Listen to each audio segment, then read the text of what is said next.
This is our 5-liter, an iteration of Ford's Windsor small block V8. An engine so popular and capable, Ford made it over 20 million times. And heck, it's a huge reason I even wanted to get this Fox body in the first place. People have been making tons of power with these all over the world for years. Sorry about that. If they've made so much horsepower, why does yours only make 190 horsepower? And also, why does this one not run? Because it's not in the car. But for the rest of the answer, we're gonna figure that out today. But to do that, we're gonna have to disassemble this engine all the way down and begin the process of doubling our horsepower. Oh, dude, no way. Welcome to Big Time. Heck yeah, dude.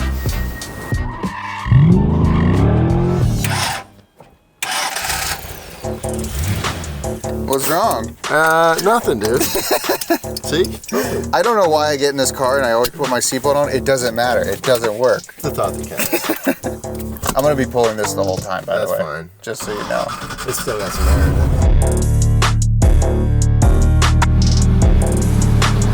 Yeah, I know what you guys are thinking. Last time we drove the car, it lost oil pressure. But right after that, Mike Day took matters into his own hands, took apart the oiling system to find out what was wrong. And as it turns out, we had sucked up some little metal discs and frozen the oil pump in place. So you replace the oil pump drive shaft, and bada bing, we got oil pressure back, baby. Hey, how do we suck up little metal discs? I have no idea.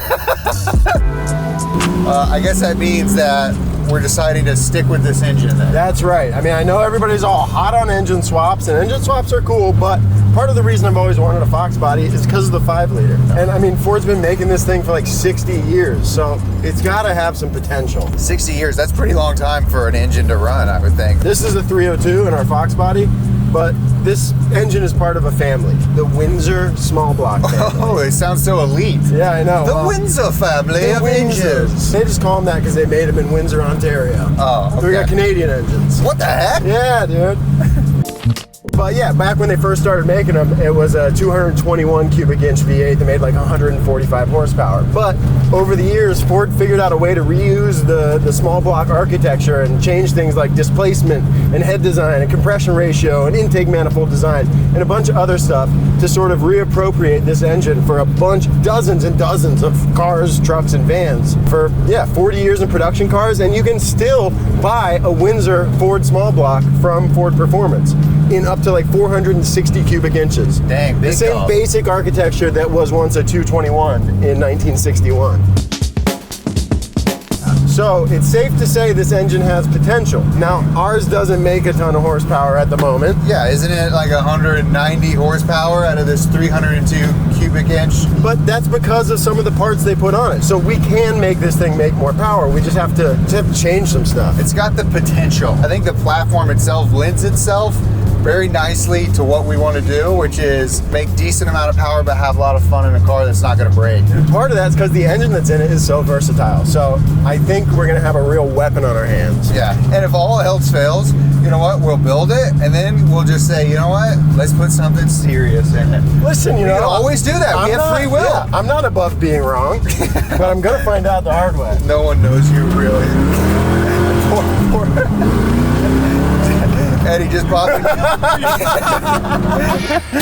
Okay, Joey, so where do we start first on your beloved 5.0 Mustang? Well, the first step's going to be to pull the engine. Cue the montage.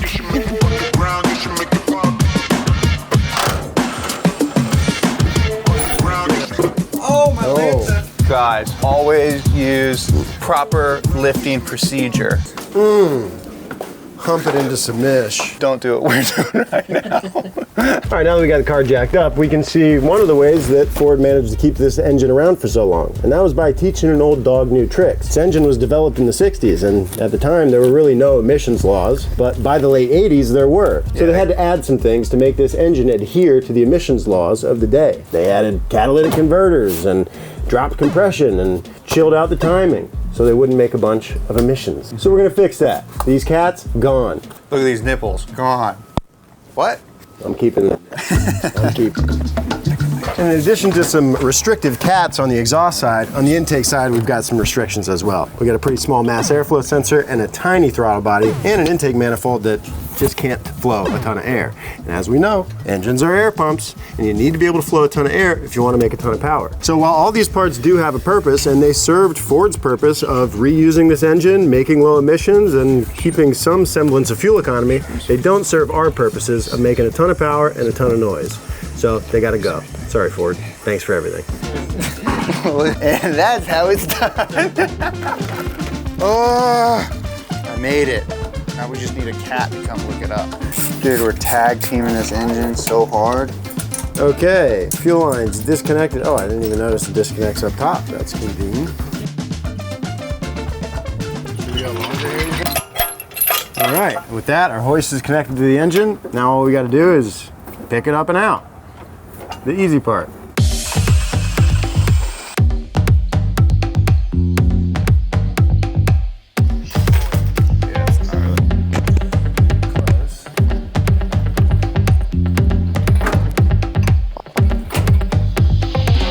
That'd take 5 minutes. And that's part of why they use this engine for so long, because it's simple. Oh, juice. Damn. Didn't that weight? Yeah, but it looks like it's added onto this, so it came off of something.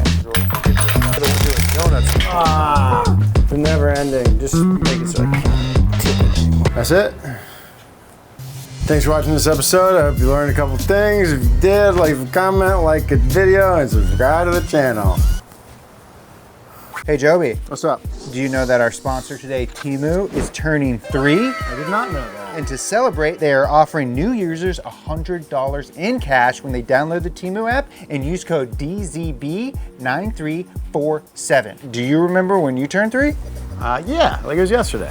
Did you get $100 cash when you turned 3? I don't think so. What did you get for your 3rd birthday? I don't think I got anything. Well, Temu is an online marketplace with some of the most competitive pricing anywhere on the internet across a ton of different categories. Well, to make up for you not getting any gifts, I actually got you some stuff from Temu. Really? Yeah. Like what? First thing we grabbed is this nice ultrasonic cleaner. You can throw in engine parts, sprockets, whatever this thing is, bolts, hardware. We used it to clean the pistons in our Fox body. Turn it on, wait a little while, and once it's done, out comes new shiny looking parts. And then I found this rolling oil caddy. It rolls as smooth as butter, and it's gonna help me to never spill another drop of oil. And when I gotta dump it, well, I can just pump it by hooking it up to a car battery and hitting the switch. Very convenient. We stocked up on a bunch of microfiber towels. We got some magnetic trays. We got this engine oil change fluid funnel, and even this 2-way transfer pump. So when I'm doing transmission oil jobs, I don't spill a drop and I don't make a mess. Yeah, everything showed up quick and the quality's solid. And the prices are ridiculously low, in a good way. Yeah, so if you guys want $100 cash if you're in the US, download the app and use code DZB9347. Yeah, and if you're outside of the US, there's a $100 bundle waiting for you if you click the link in the description. Thank you guys for supporting the companies that support us here at Bigtime. All right, now let's ride this thing, dude. Okay, down the hill? Yep. Okay, while pumping? Pump me.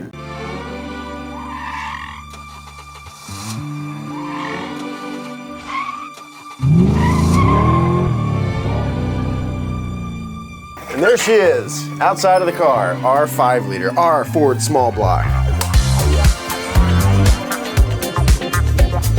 First thing we're gonna take off here is the ignition. And this is actually one of the ways that Ford managed to use this engine for so long. You know, when they developed this, there were no computers involved. The ignition was a traditional old school distributor.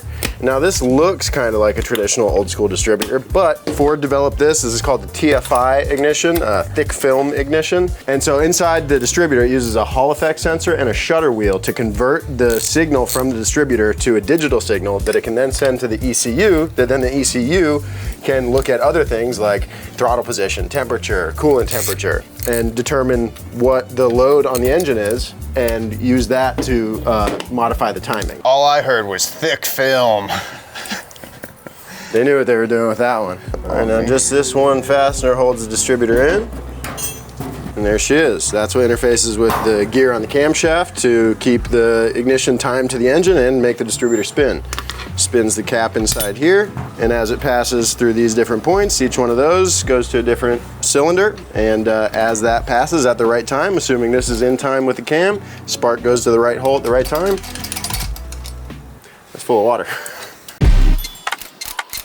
All right, now I'm going to pull off the fuel rails and injectors, which is another way that Ford managed to use this engine for so long, by eventually converting it to fuel injection. Originally, these were all carbureted, but you know, around this era, it was time for fuel injection, time for computers. So different intake manifold, add a couple computers, jam some injectors in it, she's fuel injected. Good.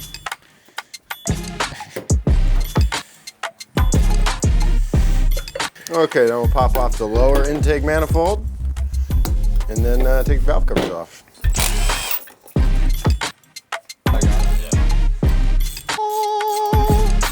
So this is like a tube.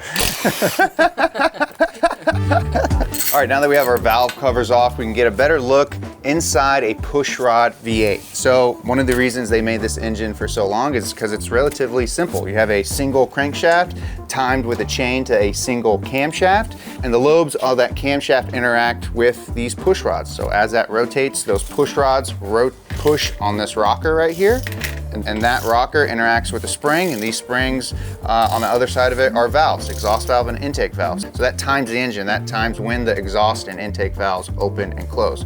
Really simple design, super effective. They've been doing it for so long because it works so well. Okay, so the next step in disassembly is taking off our rockers, and to do that, there's just one single bolt, but these are under tension still. So what you want to make sure you do is you crack the rockers that are not loaded, so you can kind of move them like this. They're not pushing on that spring, and then you can rotate the crank to get the other side unloaded, and then you can crack those as well. So basically, you don't want to take this bolt out if it has any sort of spring pressure on it. You'll feel it too. That one's off. See, that one's got a little load to it. That one doesn't. That one's got a little load to it. That one's got a load to it. Take a gander at them. They look pretty straight, that's good. Yeah, I mean, That's you good. know, the balls look pretty nice and polished. Nice shiny balls, Nice yeah. shiny balls. I gave them a little pre-inspection, and to be Nice. honest, they didn't seem, you know. Yeah, they're a pretty simple bit of kit here. Instead Just a of, stick. unless you took out some calipers to measure some tolerances on this, I think. Which I am not interested in. That's one of the beauties of the Ford small block. Yeah. Tolerances be damned. Tolerance you know? would be damned. There is a couple little different wear marks on some of these. That is true. I noticed the banding. Mike was talking about that a minute ago. Yeah, there's some banding there, It which seems is like something was rubbing it clean. her name was Sandy. Technically speaking, there's a guy here. That's right. When Obama was president, everything was shit. Remember? Dude, that was so funny. Oh yeah.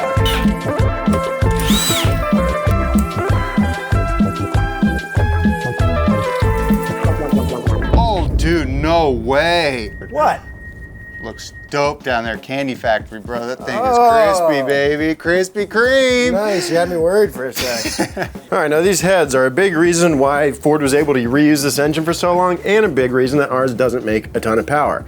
Now, over the years, Ford designed different heads to go in different cars to do different jobs. Some cars are more performance-based, some more economy-based, and some more work-based. So Ford designed different heads to do those different jobs and put them on cars as they saw fitting. Our car, our Mustang, got truck heads. These are E7TE iron heads, and they're a major limiting factor on how much air can get in and out of our engine. We have tiny, relatively small intake ports, really small exhaust ports, 2 small valves. So these heads with their small ports do make pretty good mid-range power and torque, which is great for doing work.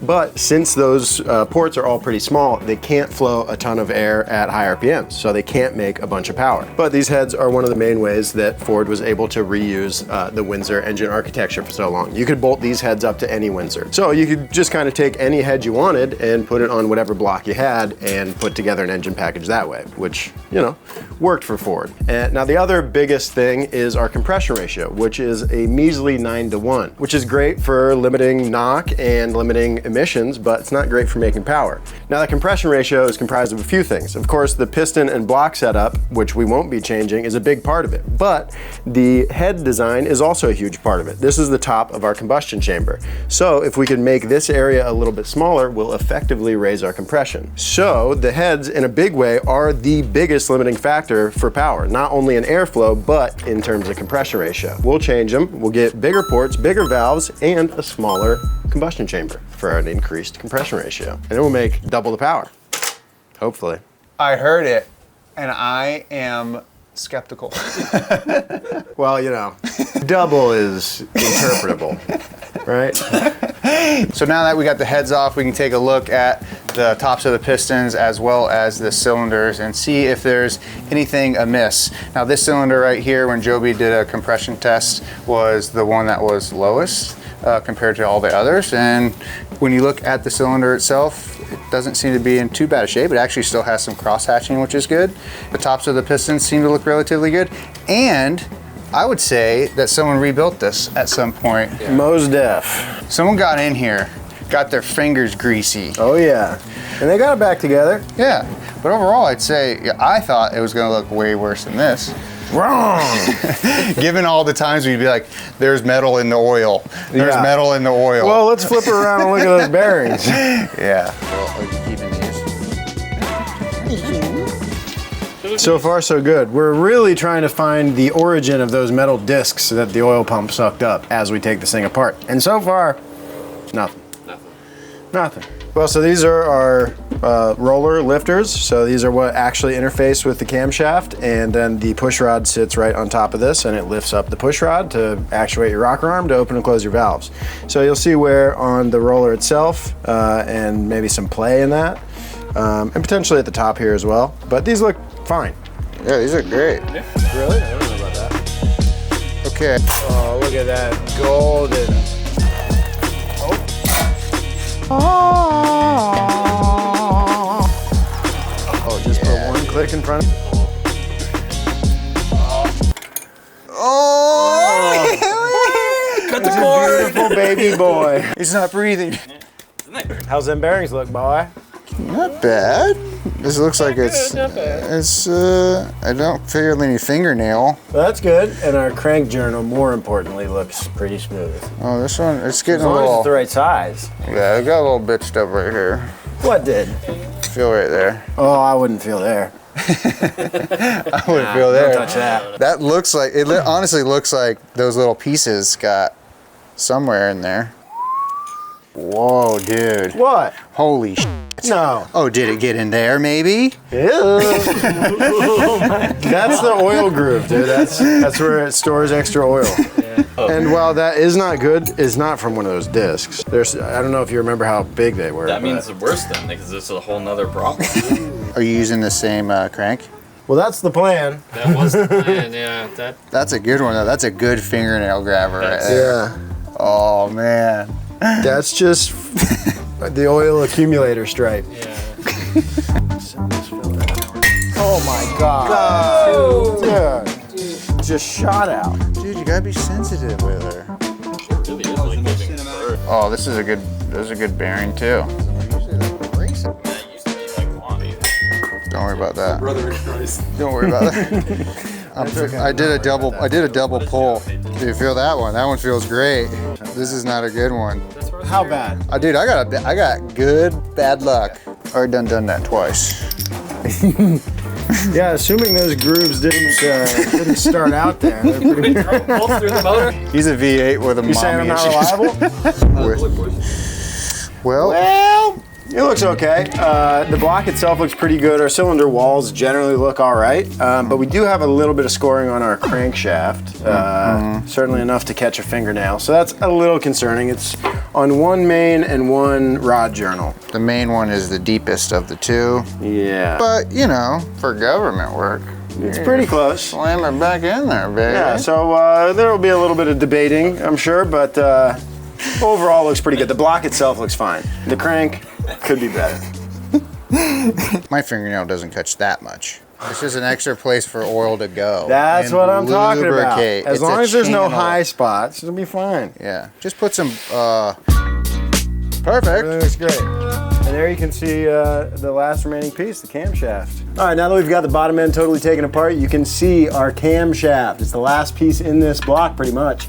That's where it lives, in the center of the block, spinning all the time, attached to your crankshaft, running your valves from afar. There she is. The bump stick. This is the E-Cam, yeah? Yeah, that's the Ford Performance E-Cam. We should run this part number and see if that's true. Yeah, we could. Oh, okay, hold on, let me look at this. Okay, it says the Power Max Power Max? 2040 CR. That's not the E-Cam. Doesn't sound like Ford Performance to me, but. A little bit. Yeah. Power Max 2040 CR. Yeah! And there she is, our Windsor block. This is the thing that they made over 20 million of in one form or another in Windsor, Ontario. Now, they made this in many different forms over the years. They changed the displacement by changing the bore diameter and by changing the crank and rod and piston combo and the deck height to get different displacements out of this thing. It came in 221, 260, 289, 302, and 351, and Ford Performance still makes a Windsor-based crate engine in 460 cubic inches. So by changing the displacement of the block and by picking their best head design for a given car, Ford was able to put together a bunch of different engine packages for different cars and trucks that did very different jobs over the years, which is one of the big ways they reused this thing for so long. Over 20 million times.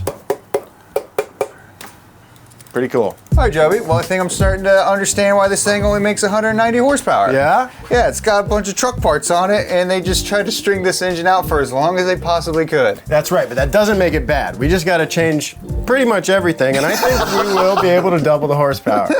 Okay, cool. We're gonna pretty much change everything from its inside out. Listen, we're keeping the block, we're keeping the pistons and rods and the crank. That's about it. Okay, cool. Well, I do have one more question though. What's that? Okay, so now I get, at the start of this, why it only made 190 horsepower. But why did ours not run? When? Oh, when you sucked up some of those bits. Where'd those come from? Oh, I don't know. And we found this along the way too, which I don't know where that came from yet. Well, So I don't know. next week we're going to start getting into this thing, building it out, and I'm excited to see how you're going to double your horsepower. By defining double differently than you might expect. That's right. No, I think we'll at least get close. So check back next week as we start to put this thing back together to double the horsepower. Thank you guys for watching this so much. The Mustang is getting built back up, like rising from the ashes. That's right. We want you guys to be along and watch it with us. So like, subscribe, do all that fun stuff. Follow us on Bigtime at Bigtime. Bigtime? It's hard to remember. Yeah. Follow Zach at Zach Joe. Follow me at Jeremiah Burton. Bye-bye.